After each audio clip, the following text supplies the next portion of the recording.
सभी को नमस्कार। 10वीं के संस्कृत विषय में आज हम प्रत्यय से संबंधित कुछ जानकारी प्राप्त करेंगे।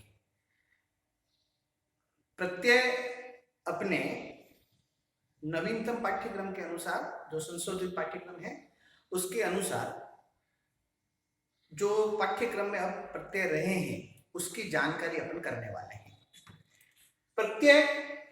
प्रत्यय हम कहते हैं वे शब्द या शब्दांश जो किसी अन्य शब्दों के पीछे जुड़ करके उसके अर्थ को प्रभावित करते हैं, प्रत्यय कहलाते हैं। जैसे इतिहास शब्द है, हिंदी के माध्यम से समझते हैं। इतिहास शब्द है, इतिहास के पीछे इक जुड़ा और ऐतिहासिक शब्द बन गया। तो इतिहास शब्द का भाव उसके अंदर निहित है, किंतु इतिहास का अर्थ में कुछ बदलाव हुआ, अर्थ को प्रभावित किया एक प्रत्यय ने, तो वह बना ऐतिहासिक। तो इसी प्रकार से संस्कृत में जब हम प्रत्यय की बात करते हैं तो प्रत्यय जो है, परिभाषा हो गई वे शब्द या शब्दांश जो किसी अन्य शब्द के पीछे जुड़ करके उसके अर्थ को प्रभावित करते हैं, वे शब्द या शब्दांश प्रत्यय कहलाते हैं। प्रत्यय जो है वो दो प्रकार के होते हैं।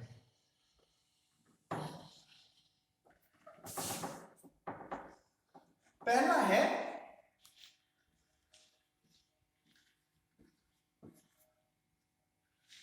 कृदंत प्रत्यय और दूसरा है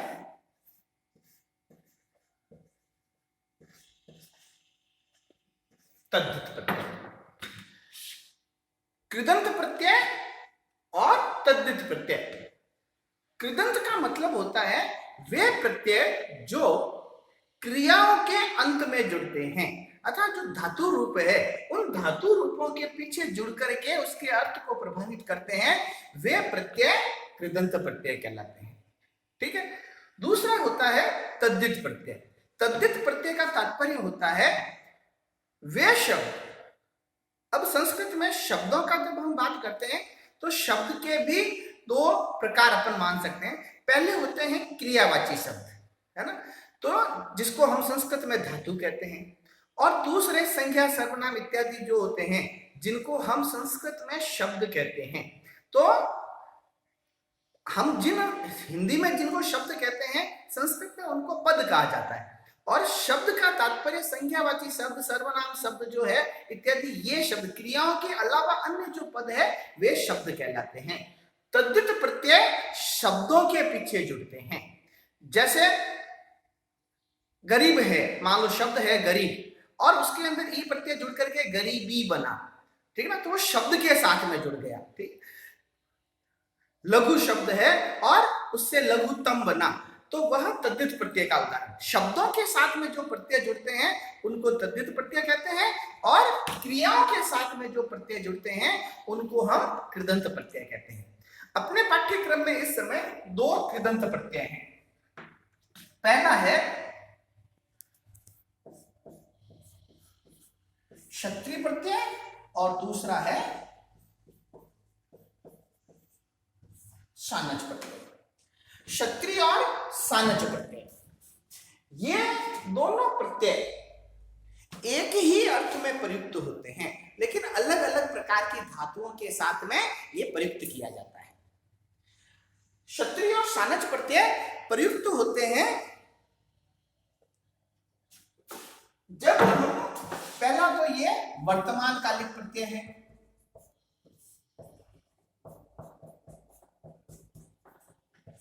ठीक है, और दूसरा जो है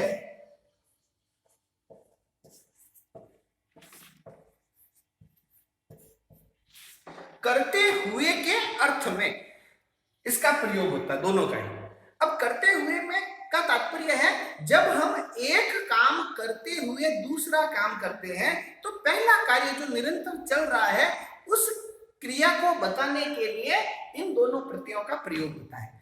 उदाहरण के लिए जैसे वाक्य के अंदर है, बालक खाना खाते हुए या भोजन करते हुए दूरदर्शन देखता है। मैं हंसते हुए बोला, राधा गीत गाते हुए नृत्य करती है। अब इस प्रकार से एक काम करते हुए दूसरा काम जब किया जाता है तो पहला कार्य हंसते हुए, गाते हुए, खाते हुए, करते हुए, इन क्रियाओं के साथ में षत्री और सानच प्रत्यय का प्रयोग होता है। अब इनका प्रयोग, भाई दोनों दो प्रत्यय हैं और दोनों प्रत्यय एक ही अर्थ में प्रयुक्त होते हैं। तो एक ही अर्थ में जब प्रयुक्त होते हैं तो कौन सा प्रत्यय कहां प्रयुक्त होगा ये भी जानकारी होना हमको आवश्यक है। तो धातुओं के साथ में जुड़ता है, प्रत्यय प्रत्यय है इसलिए, और एक ही अर्थ में है। तो अब यहां पर किन धातुओं के साथ में कौन सा प्रत्यय जुड़ेगा ये हमको जानकारी होनी चाहिए। धातु दो प्रकार के अपन मान सकते हैं। पहला होता है परस्मैपदी धातुएं, ठीक है ना। अब परस्मैपदी का मतलब है, सामान्य तौर पर समझने की दृष्टि से अपन अगर देखें तो वे धातु रूप जिनके वर्तमान काल में जो रूप चलते हैं वह ती त अंति से चलते हैं। पठती पठता, पठन्ति, लिखती लिखता, लिखन्ति, हस्ती हस्ता, हसन्ति, गच्छति गच्छता, गच्छन्ति, वदति वदता, वदन्ति। ये जो ती त अंति से जिसके रूप चलते हैं उन धातुओं के साथ में षत्री प्रत्यय चलता है। और दूसरे धातु होते हैं आत्मनेपदी धातु। आत्मनेपदी धातु का तात्पर्य जिनके रूप ते एते अंते से चलते हैं, जैसे लभते, लभेते, लभन्ते, वर्तते, वर्तेते, वर्तन्ते, सेवते, सेवेते, सेवन्ते, मोदते, मोदेते, मोदन्ते। इस प्रकार की जो धातुएं होती है जिसके एक ही मात्रा से जिसका रूप चलता है उन धातुओं के साथ में सानच बनती है, ठीक है। अब इसके अपन कुछ उदाहरण देखते हैं। पहला जैसे है अपन षत्री प्रत्यय देखते हैं।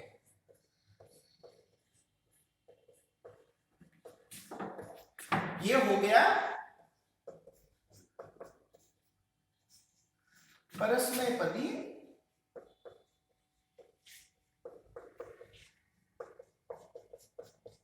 धातुओं के साथ, ठीक है। अब इसके अंदर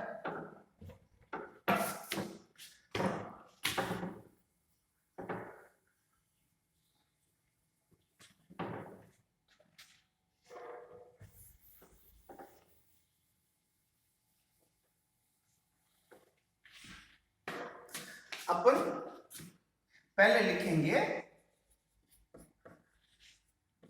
धातु प्लस प्रत्यय। अब इन प्रत्ययों के अंदर प्रत्यय जुड़ने के बाद में जो पद बनेगा, शब्द बनते हैं, वह पुल्लिंग, स्त्रीलिंग, नपुंसकलिंग तीनों में बनते हैं। तो ये हो जाएगा पुल्लिंग शब्द, स्त्रीलिंग शब्द और नपुंसकलिंग शब्द। अब जैसे मान लो गम धातु है और षत्री प्रत्यय, पुल्लिंग में शब्द बनेगा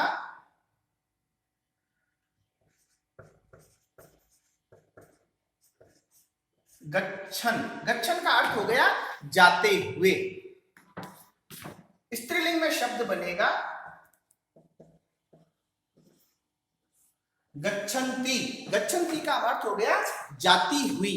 यहां ध्यान करना, यह जैसे गच्छति, गच्छता, गच्छन्ति शब्द धातु रूप में चलता वो नहीं है, क्योंकि उसके अंदर ई की मात्रा लघु होती है, छोटी होती है। इसके अंदर दीर्घ मात्रा है, बड़ी मात्रा है।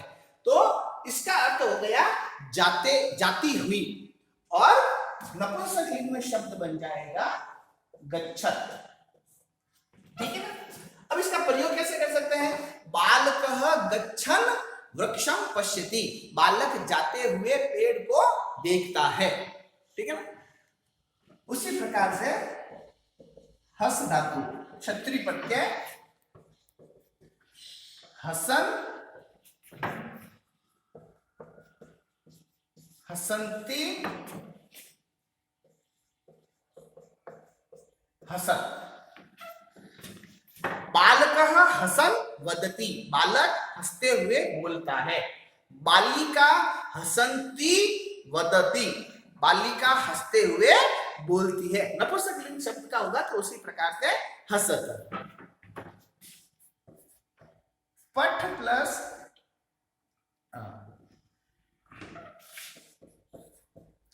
पट प्लस क्षत्रि शब्द बनेगा पठन। रमेशः पुस्तकं पठन् प्रश्नं पृच्छति। रमेश जो है पुस्तक पढ़ते हुए प्रश्न पूछता है। राधिका पठन दूरदर्शनम पश्यति। राधिका पढ़ते हुए टीवी देखती है। ठीक है, शब्द बन जाएगा पठन्ति और नपुंसकलिंग में पठन। उसी प्रकार से सानच प्रत्यय,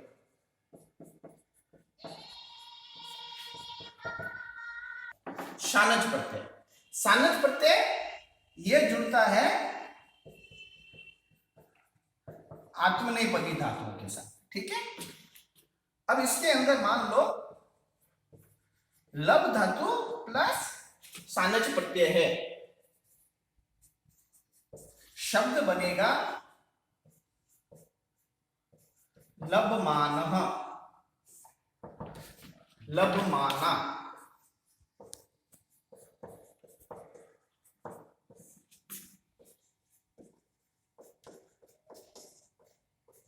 लभमानम, लभमानः प्राप्त करते हुए, लभमाना प्राप्त करती हुई और नपुंसकलिंग में प्राप्त करता हुआ। ठीक है, अब इसका उदाहरण अपन देख सकते हैं। अहम पुरस्कारं लभमानः प्रसन्नः भवामि। मैं पुरस्कार को प्राप्त करते हुए प्रसन्न होता हूं।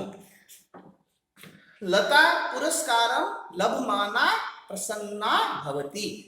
लता पुरस्कार प्राप्त करते हुए प्रसन्न होती है।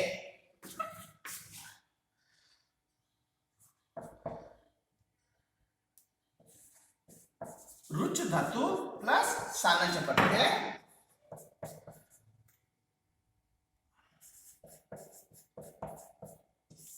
रोचमाणः,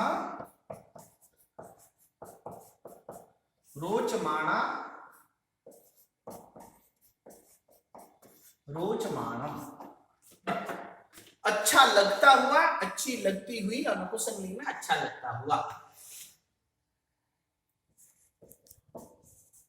सेव प्लस सानच, सेवमानः, सेवमाना,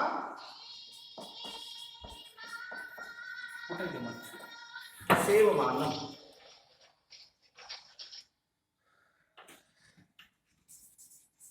क्रिया धातु है, ये आत्मनेपदी में भी काम आती है और परस्मैपदी में भी।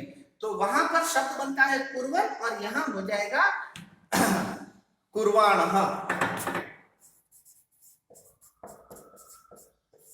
कुर्वाणः, कुर्वाणा, कुर्वाणम।